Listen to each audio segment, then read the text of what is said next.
Alright, so in this video we're going to continue with our work on compound angle proofs, and this one we're going to take a look at cos A plus B and how that can be written as cos A cos B minus sin A sin B. So this one's very straightforward and very simple. It begins with the proof of cos A minus B, and once we have that we can then say replace the angle B, so replace B with negative B.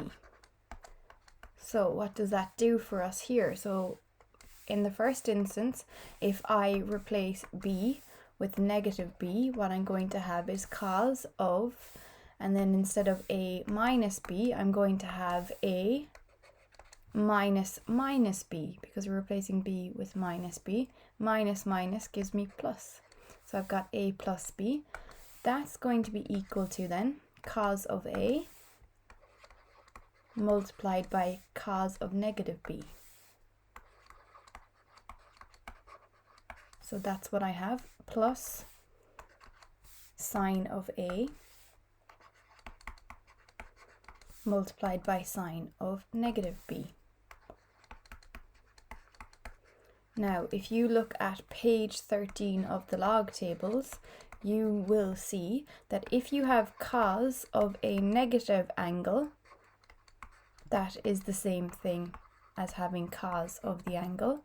And if you have sine of a negative angle, so if we have sine of minus A, that is the equivalent of having negative sine A. So we're going to use this information now to transform this part. So we're going to simplify it. Instead of dealing with negative angles, we're going to replace it with what it's equal to. So we're going to have the same scenario.